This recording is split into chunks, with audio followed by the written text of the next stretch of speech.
जय माता दी, जय माँ कामाख्या, जय श्री महाकाल महाराज। देव राधा ट्रस्ट सत्यवाणी चैनल से आप तंत्र रहस्य कार्यक्रम के अंतर्गत रहस्यमय ज्ञान प्राप्त कर रहे हैं। जो समस्या हमारे सामने आती है, उन समस्याओं के आधार पर हम आपको तंत्र का ज्ञान देते हैं। कई दिनों से हमारे सामने 4 ऐसे केसेस आए हैं जिसमें यह पता लगा कि मनुष्य अपने घर में न तो जप करता है, न तप करता है, न हवन करता है, न अनुष्ठान करता है और न अनुष्ठान करवाता है। न उनको मंत्र बोलना आ रहा है, लिख के देने पर भी मंत्र नहीं बोल पा रहे हैं। इसका अर्थ सीधा सीधा ये है कि ऐसे परिवार में तो तंत्र विद्या होगी ही होगी। तो आज हम आपको ऐसे ही रहस्यमय ज्ञान के बारे में खुलासा करेंगे जिसमें मनुष्य के स्वयं की गलती की वजह से वो तंत्र के रूप में परेशानी को भुगत रहे हैं, मतलब उनका विकास नहीं हो रहा है। तो चलते हैं, सर्वप्रथम एक परिवार के पास चलते हैं। परिवार को बुलाया गया कि चलो ठीक है, आपका तंत्र काट करते हैं। तो जब तंत्र को काटने का कार्यक्रम किया गया प्रारंभ, तो सर्वप्रथम उनकी जन्म पत्रिका को चेक किया गया। अब जब जन्म पत्रिका चेक करते हैं तो उससे हमें ज्ञान हो जाता है कि मनुष्य ने पिछले जन्म में कौन कौन से पाप कर्म किए और कौन कौन से पुण्य कर्म किए, किस प्रकार के पाप कर्म किए होंगे और किस प्रकार के पुण्य कर्म किए होंगे। ये हमें उनकी जन्म पत्रिका से, हमारे कुछ गुण सूत्र हैं, कुछ फार्मूले हैं ज्योतिष से संबंधित और कुछ सिद्धियां हैं, उनसे हमें इस संबंध में पूरी जानकारी प्राप्त हो जाती है।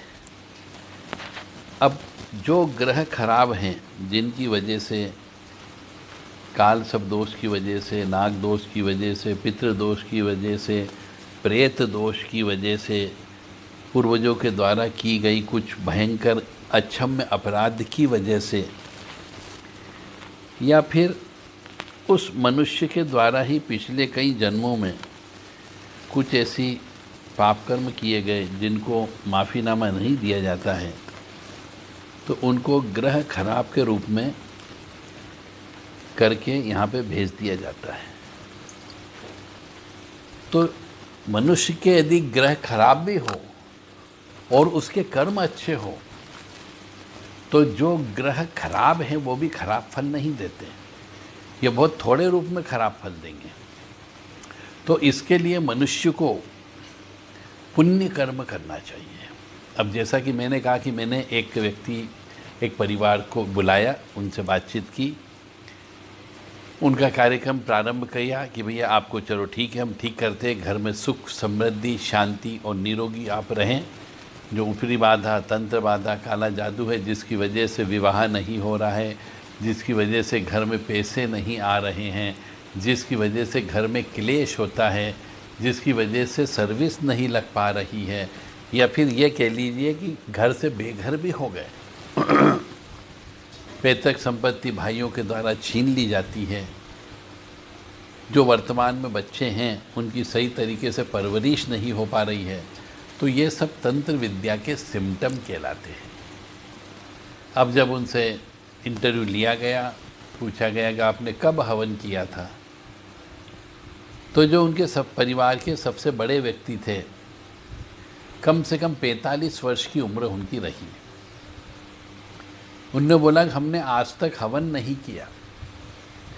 अब जो मनुष्य जिसकी उम्र 45 वर्ष हो चुकी है, 25 साल के आसपास उनके परिवार में बच्चे हैं, कोई 22 साल का, कोई 25 साल का, इतने वर्षों तक उनके द्वारा मतलब ये जानते ही नहीं कि हवन यज्ञ क्या होता है। कभी उन्होंने दान धर्म नहीं किया, कभी उन्होंने किसी भी गरीब व्यक्ति की सेवा नहीं की, तो भगवान उन्हें कहाँ से सुखी रखेगा। फिर ग्रह नक्षत्रों की मार ग्रह नक्षत्रों की शांति के लिए भी उन्होंने अपनी ज़िंदगी में कुछ नहीं किया कि किसी कबूतर को दाना डालना हो, मछलियों को दाना डालना हो, चींटियों को आटा देना हो, गाय को रोटी देना हो, कुछ नहीं किया अपनी ज़िंदगी में, यानी दान धर्म किया ही नहीं। कभी मंदिर में कोई पैसा दान नहीं दिया, मंदिर के अंदर होने वाली पूजा में शामिल नहीं हुए, क्योंकि उन्हें कभी इन चीज़ों को सिखाया ही नहीं गया। अब हमने पूछा उनसे कि अच्छा भैया आप एक काम करो, जो सबसे फेमस हमारे हिंदुस्तान में जो मंत्र है उस मंत्र को बोलो। वो बोले कौन सा मंत्र? उनको ये भी नहीं मालूम कि कौन सा मंत्र जो सबसे फेमस है।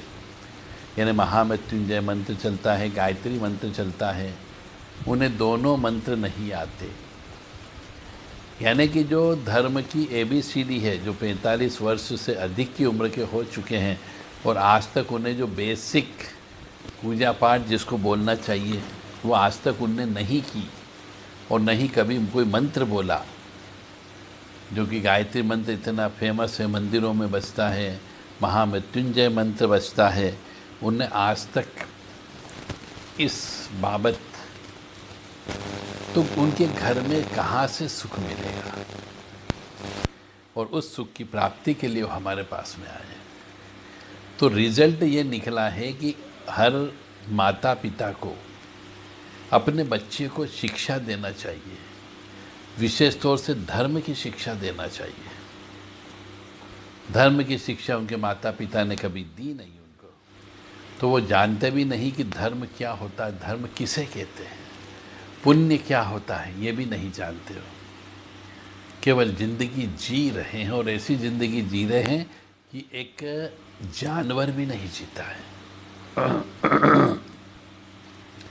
तो मेरी आप सभी माता पिता से, अभिभावकों से विनम्र निवेदन है कि अपने बच्चों को कम से कम एक कोई आरती याद करवा दें, चाहे काली माँ की आरती करवा दें, जो सबसे छोटी आरती मानी जाती है, या फिर दुर्गा माता जी की आरती बता दें, श्री हरि ठाकुर जी की आरती कर लो, गणेश जी की आरती याद अवश्य करवाएं। आरती कैसे करते हैं, आरती में क्या चीज़ रखी जाती है, वो सब चीज़ सिस्टम अपने बच्चों को आप दे सको, इसके लिए पहले आपको स्वयं को आरती करना होगी। तो बच्चा देखेगा तो वो निश्चित तौर से खुद भी करेगा। अब जिन घरों में बच्चों ने कभी हवन पूजन होते हुए नहीं देखा, कभी भागवत जी होते हुए नहीं देखी, कभी गायत्री माँ का हवन होते हुए नहीं देखा, कभी महामृत्युंजय के जप होते हुए नहीं देखे, कभी माता पिता ने भी स्वयं कभी दीपक नहीं लगाया, तो बच्चा भी क्यों लगाएगा। तो ऐसे परिवार जहाँ पर उन परिवार वालों ने धर्म की कभी इज्जत नहीं की, एक समय के पश्चात वही धर्म आपको सर्वस्व समर्पण करने के लिए परेशान करता है। और फिर इस तरीके की परेशानी आती कि विवाह नहीं होते हैं, विवाह होने के बाद बच्चे पैदा नहीं होते हैं, या फिर हम ये भी कह सकते हैं कि जीवन के अंदर उन्हें सुख की प्राप्ति होती ही नहीं। तो मेरा कहने का मतलब यहाँ पर यह है कि स्वतः तंत्र हो जाता है। कैसे? जैसे मैं बोल रहा हूँ कि स्वतः तंत्र का मतलब है मनुष्य के अपने स्वयं की गलती की वजह से, चाहे वो अधर्म का काम नहीं कर रहे हैं, परंतु पुण्य का काम भी तो नहीं कर रहे। तो पुण्य का करना बहुत ज़रूरी होता है। जप करना अनिवार्य होता है, तप करना अनिवार्य होता है। घर के अंदर वो दीपक नहीं लगाते हैं, घर के अंदर पूजन नहीं करते हैं, तो ऐसे परिवार वालों को जीवन में कभी सुख की प्राप्ति नहीं हो सकती। और यदि सुख प्राप्त करना है तो मनुष्यों को घर के अंदर अपने बच्चों को दीपक लगाना बताइए, धूप बत्ती लगाना बताइए, गाय के सूखे गोबर के ऊपर धूप कैसे देते हैं वो बताइए, गूगल को जलाना सिखाइए। क्योंकि अन्य धर्मों में आपने देखा होगा बचपन से ही बच्चों को धर्म की शिक्षा दी जाती है, परंतु हमारे यहाँ हिंदुस्तान में ही हिंदुओं के यहाँ पर आज भी बच्चों को धर्म की शिक्षा नहीं दी जाती है। सिर्फ उन्हें कमाई करने की मशीन के रूप में उनको पैदा करके उनको बोला जाता है कि तुम्हें पैसे कमाना है, पढ़ाई लिखाई करना है। वह सवेरे उठता है, कई बार तो स्नान करता है, कई बार स्नान नहीं करता है और सीधे पढ़ाई करने चला जाता है। 2:30-3 बजे के आसपास आता है, 1-1.5 घंटा बस में जाने में लगता है, 1-1.5 घंटा बस से आने में लगता है और इस तरीके से उसकी पूरी ज़िंदगी गुजर जाती है। उसे मालूम नहीं होता कि रामचंद्र जी कौन और श्री हरि विष्णु जी कौन है और भोलेनाथ कौन है, कुछ भी उसे मालूम नहीं होता है। तो ऐसे परिवार से हमारी मुलाकात हो गई, जिन्होंने कभी कोई मंत्र नहीं बोला, जिन्होंने कभी आरती में शामिल नहीं हुए, जिनके माता पिता ने पूजा करना नहीं सिखाया। आज वह परिवार दर दर की ठोकरें खा रहा है। चाहे ग्रह नक्षत्र अच्छे हैं तो भी उन्हें दर दर की ठोकरें खाने पर मजबूर होना पड़ रहा है। जय माता दी, जय माँ कामाख्या, जय श्री महाकाल महाराज। इसे हम स्वतः तंत्र कहते हैं। तो रिजल्ट ये निकल करके आता है इस घटना से कि अपने बच्चों को भारतीय संस्कार, संस्कृति, परंपरा, रीति रिवाज और मान्यता इन सब के बारे में बताना चाहिए। यदि आपको इन सब के बारे में जानना हो और कुछ ज़्यादा जानकारी चाहिए तो हमारे देव राधा ट्रस्ट सत्यवाणी चैनल से आप ये जानकारी प्राप्त कर सकते हैं जो हमने आपको बताई कि धर्म क्या है, अधर्म क्या है, धर्म का पालन कैसे किया जाए, दान कैसे किया जाए, पापों का नाश कैसे किया जाए। ये सब चीज़ आपको देव राधा ट्रस्ट के माध्यम से, किताब के माध्यम से या समझा करके भी आपको बताया जा सकता है। जय माता दी, जय माँ कामाख्या। अपने बच्चों को नोट छापने की मशीन न बनाएं, अन्यथा आगे जाने पर उनका जीवन बर्बाद हो जाता है। आपका पैसा रखा का रखा रह जाएगा और ऊपर से कष्ट के ऊपर कष्ट मिलता जाएगा। तो जो आपकी मेहनत की कमाई का पैसा है उसे आप भोग नहीं पाओगे। इसलिए आप सबसे विनम्र निवेदन है कि अपने बच्चों को सवेरे उठा करके दीपक लगाना सिखाएं, आरती करना सिखाएं, सूर्यनारायण भगवान को जल देना सिखाएं, पीपल के ऊपर जल कैसे चढ़ाएं वो बता दो, ताकि वह धर्म कर्म कर सके। और महीने में एक बार किसी न किसी देवी देवता की कृपा प्राप्ति के लिए हवन अवश्य करना है। जय माता दी, जय माँ कामाख्या। यदि कोई भी धर्म प्रेमी बंधु हवन कैसे करना है, यज्ञ कैसे करना है, मंत्र कैसे बोलना है, मंत्र दीक्षा की क्या आवश्यकता है, यदि ऐसा कुछ भी होता है तो आप ये मान करके चलें कि आप जीवन में सक्सेस हो सकते हो। यानी कि स्वतः तंत्र जो होता है, कई बार बिना किसी के करे भी तंत्र विद्या हो जाती है, बिना किसी मनुष्य के करे भी तंत्र विद्या हो जाती है। जैसा कि मैंने आपको उदाहरण दिया है कि मैंने भी कभी नहीं सोचा था, वो भी अपने भाइयों के ऊपर या परिवार के अन्य सदस्यों के ऊपर इल्ज़ाम लगा रहे थे कि किसी और ने हमारे ऊपर तंत्र विद्या करके हमारी प्रगति रोक दी, हमारा व्यवसाय रोक दिया, हमें बेरोजगार कर दिया, हमें दर दर की ठोकरें खाने के लिए रख दिया, जबकि खोदा पहाड़ निकली चुईया।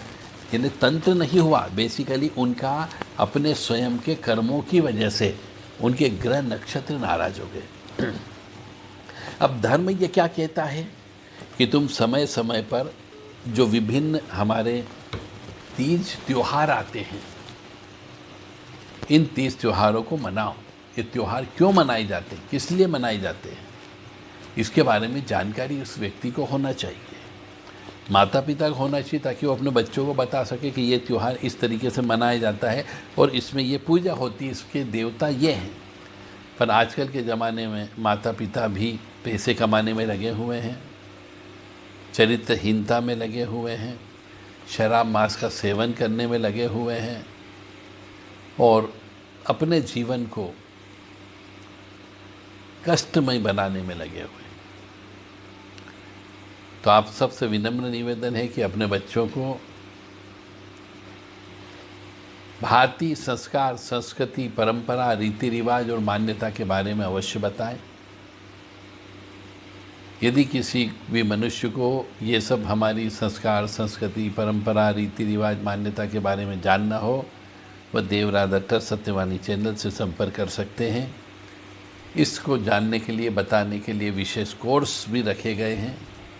5 दिन का कोर्स, 7 दिन का कोर्स है।